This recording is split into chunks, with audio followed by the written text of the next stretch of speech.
में अगर आपके लिए 9 बंदे खड़े हो गए, तुम आप बीच में आए, आपके लिए लोग एकदम खड़े हो जाते हैं, आपसे मिलते हैं ना, हम्म। तो अक्सर का शैतान ऐसी चीजों का फायदा भी उठा लेता है, आपके दिमाग में डाल देगा कि तो बड़ी इज्जत है ना? तो और मुमकिन है कि उसके पास थोड़ा नॉलेज हो और वो उसी नॉलेज को टारगेट करके वो कहेगी कि तुम तो बड़ा इल्म वाला है। तो और तेरी तेरी लोग इज्जत भी इसलिए कर रहे हैं। तो ये चीजें, छोटी छोटी चीजें दिमाग में बस वैसे शैतान डाल डाल के एक वक्त ऐसा आता है इंसान की जिंदगी में कि जब उसको वो इज्जत नहीं मिलती ना, तो वो समझता है कि पता नहीं ये सब लोग जो है वो मेरी रिस्पेक्ट नहीं करते, और फिर बोगस भी डालना शुरू हो की ना बोगस, ये चीजें यहाँ से पैदा होती है उस और एक इंसान के बात याद है कि अल्लाह ताला दिल की में। कुरान शरीफ में आयत है कि महफिल में जगह बनाओ। ठीक है, फिर अल्लाह ताला की हम्म। आयत है कि अपने वालिदैन के आगे झुके कंधे झुका के रखो। तो अल्लाह ताला की हाँ ये भी आयत मैंने पढ़ी। हैं। ठीक है ना? तो जब हाँ जब आप गले मिलते हैं खड़े होकर, जब आप गले मिलते हैं तो आप बैठे बैठे तो नहीं गले मिलेंगे ना कि दूसरा बंदा आके आपके गले वो मिल तो रहा है। कॉमन मिलने के सेंस लिए की बंदा खड़े बात ही है, होता हाँ। है। सलाम करने के लिए भी जब होता है तो अक्सर यही होता है कि खड़े होकर सलाम कर रहे होते हैं।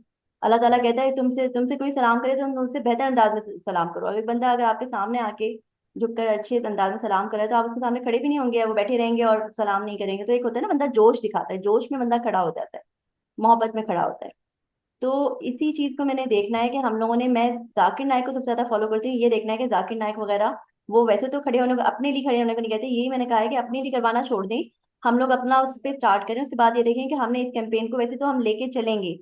ठीक है, मगर हमें इसके लिए सॉलिड रिसर्च पहले बहुत जरूरी है, हमें कंफर्म हो कि हम ऐसे कौन कौन से पॉइंट्स हैं। क्योंकि अगर हम इसके ऊपर अभी जितना ये निज़ाम जड़ पकड़ गया है ना, तो बहुत मुश्किल वाली बात है इसे इम्प्लीमेंट करना। मगर ये हो सकता है हम्म। इंशाल्लाह, इम्पॉसिबल कुछ भी नहीं है अल्लाह ताला के आगे। और ये आयत भी फैलाना हम्म। बहुत नेकी का काम है, जो आयत हमारे पास है। तो ये है कि पहले हम लोगों ने इसकी रिसर्च वर्क देखना है, और उसके बाद देखना है कि रिसर्च वगैरह हमारे पास जब पॉइंट जमा हो जाएंगे तो हम इसके ऊपर वर्क करेंगे। उस वक्त तक हमारे पास इंशाल्लाह हो सकता है कि दूसरी चीज आप इसको अपने रिसर्च टॉपिक में रख लें। ठीक है, आप ये करें कि आप कुरान शरीफ से आयात ढूंढना शुरू करें। फिल्टर लगाना आ गया ना आपको? हम्म। आ गया ना? 360 है ना आपके पास? हाँ मैं देखता हूँ।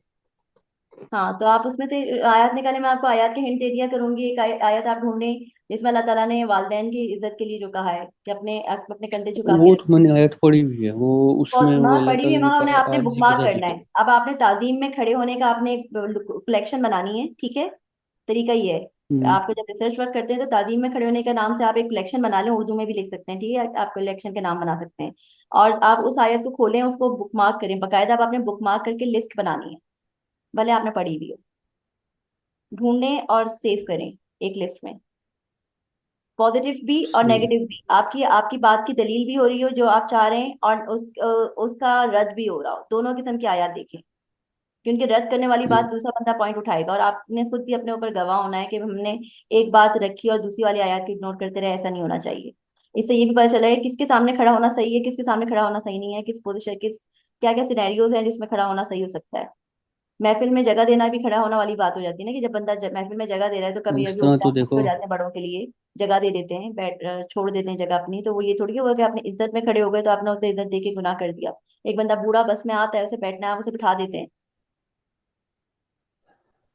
इस तरह तो इसका कोई सिरा ही नहीं निकलेगा। यही मैं कह इसमें रही हूँ, हर यहाँ एक पे के हम पास कंफ्यूज सीधे हो रहे हैं बोलने ना, की तो जरूरत है। यही बात है कि इसमें फिर बात आ जाती है कि हम लोगों को इसके ऊपर भी वर्क इतना कर, अल्लाह ताला ने कहा है कि अपने बड़े बड़े गुनाहों से इज्तनाब करो, तो छोटी मोटी बुराइयां तुम्हारी हम दरगुजर कर देंगे। हमें ये देखना है कि हम्म। छोटी मोटी है या बड़ा गुनाह है। ठीक है ना? ये हमें बड़ा, पहले इस पे ये स्टडी करना है। छोटा नहीं है ना, यही तो मसला है ना। ये आप पता है उसके क्या, मुझे ये दलाइल निकालें, उसके ऊपर बज़ाहिर बात बहुत करेंगे। छोटा लगता दलाइल है। आपने जमा करने हैं, लोगों को दलाइल साबित करना है मैं कि एक बड़ा गुनाह बिल्कुल क्यों है। करूँगा। हम्म। ठीक है ना? देखिए बज़ाहिर बहुत छोटा लगता है, दलाइल तो मैं जारी बात है जमा करूंगा, लेकिन इसके जो साइड इफेक्ट है ना वो बहुत ज्यादा है, मसला ये है।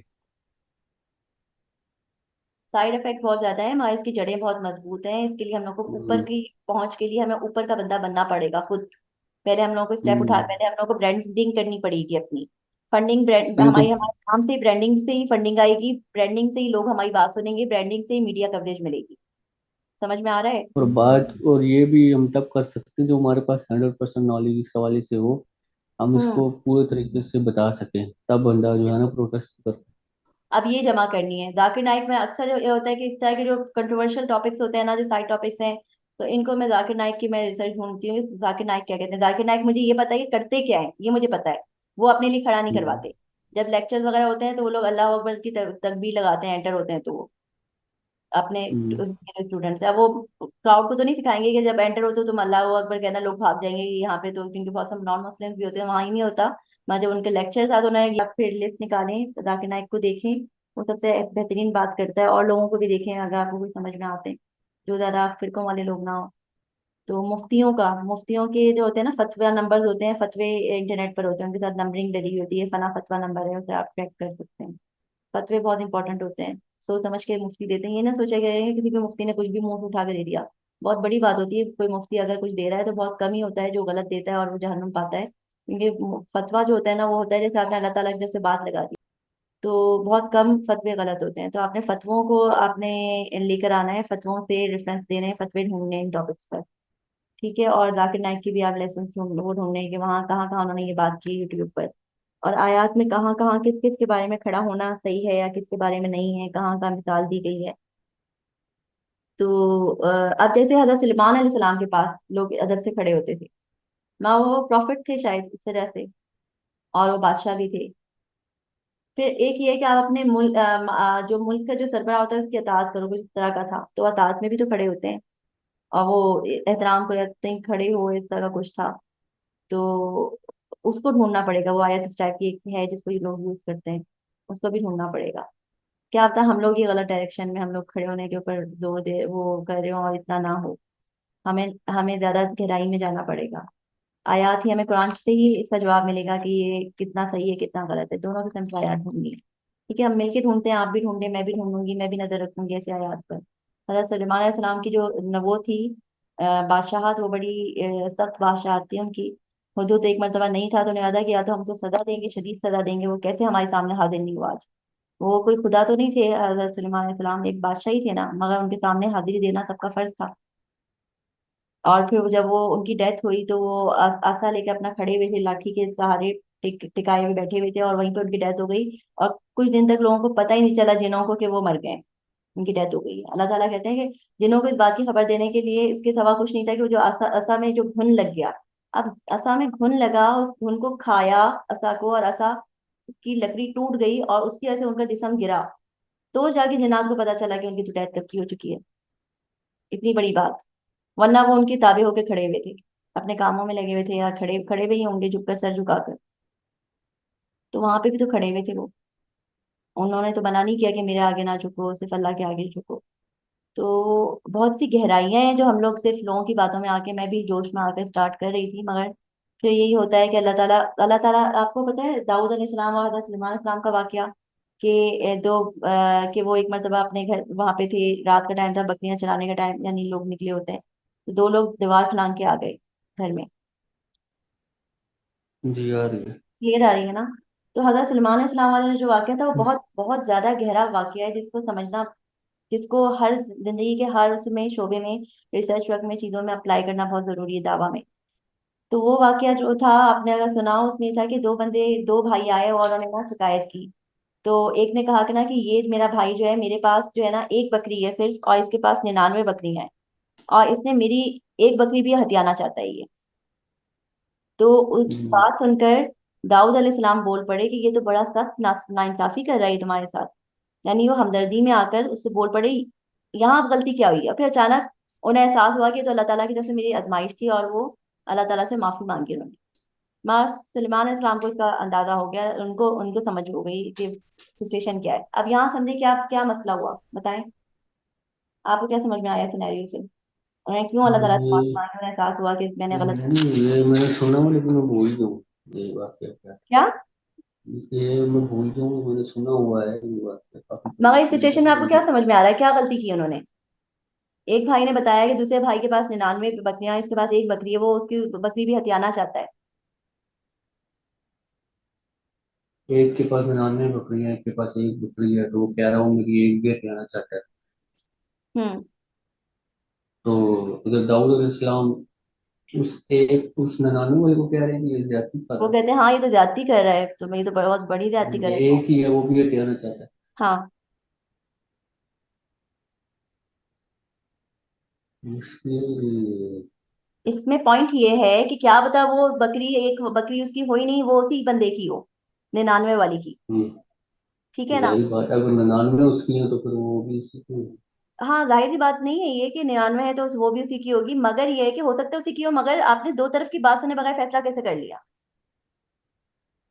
असल बात ये थी, एक की सुनी और फैसला कर दिया कि फला तो तुम्हारे साथ नाइंसाफी कर रहा है। हाँ, सही सही। समझ में आया। हाँ, मैं पूछ गया। तो हमें दोनों पैटर्न्स देखने हैं, और हम जो अल्लाह ताला के लिए जिस टॉपिक पे जहाद करने वाले हैं, हम अल्लाह ताला की ही नहीं सुन रहे कि अल्लाह ताला कहता क्या है उसके बारे में एग्जैक्टली। निशानियां सारी ढूंढनी है कुरान शरीफ में से। स्टैंडिंग ओवेशन सही है या नहीं है, जायज है या नहीं है, कितना ज्यादा खतरनाक है, इसके ऊपर बात वर्क कर कर अपने आप को खतरे में डालना, और ताकि लोग हमें बाद में सुनना ही छोड़ दें, और हम लोग मुख्तलिफ परेशानियों में और बाइकआउट्स में हम लोग घिर जाएं, और अपनी असल जो हमारे पास इतना सारा डाटा अल्लाह ताला ने खजाना दिया हुआ है, इल्म का, हम लोगों को नॉलेज का, स्किल्स का, वो हम कन्वे ना कर पाए, लोग हमारी सुनना छोड़ दें। तो हमें पहले ये देखना है कि इस टॉपिक पे अल्लाह ताला क्या कहता है। क्या अल्लाह ताला वाकई कह रहा है कि इसके लिए लड़ो, या अल्लाह ताला कह रहा है नहीं कह रहा। अल्लाह ताला ने जो इतने सारे हमें प्रॉफिट्स के वाकयात बताए हैं, जिसमें उन्होंने उनका भी बताया है कि हजरत सुलेमान के सामने इस तरह से लोग लाइन लगाकर उनके उनके जो है अटेंडेंस देते थे घंटों, वो, और कई कई दिन तक वो खड़े रहे, उन इतने उनके डर में, अदब में, कि उन्होंने ये भी नहीं देखा कि वो मरे में या जिंदा है, उन्हें बस ये था कि वो बैठे में हैं, तो वो बैठे हुए हैं, तो हमने खड़े रहना है। ठीक है ना। तो ये बहुत अहम बातें हैं जो अल्लाह ताला ने निशानियां दी हुई हैं कुरान शरीफ में, सिर्फ सिर्फ कहानियां नहीं है, ये किस्से नहीं है सिर्फ। इन किस्सों में अल्लाह ताला कहता है कि इनमें तुम्हारे लिए निशानियां, अक्लमंद रखने वाले के लिए, अकल रखने वाले के लिए, मुख्तलिफ शोबे जिंदगी में, मुख्तलिफ रिसर्चेज में हमें इनमें निशानियां, हिंट्स मिलते हैं। अब इन हिंट्स को आपने कैप्चर करना है, नेगेटिव वे में भी पॉजिटिव वे में भी, कि तायीद हो रही है या इसकी वो रद्द हो रहा है। आपके आपके हाइपोथेसिस का, आपका हाइपोथेसिस है कि खड़ा नहीं होना चाहिए। अब आपने उसका रद्द भी देखना है, उसकी उसकी तायीद भी देखनी है कुरान शरीफ में से और अहादीस में से भी। अहादीस भी आपको इस्लाम 360 में हदीस के सेक्शन में जाके जब आप ढूंढेंगे, तो हदीस में से एक वर्ड ढूंढेंगे, वो सारी हदीस उस वर्ड पे निकल आएंगी। आप कुरान शरीफ की के उसमें से रिसर्च सेक्शन में से आप फिल्टर लगाएंगे, सारी कुरान शरीफ की आयत उस वर्ड पे निकल आएंगी। ठीक है।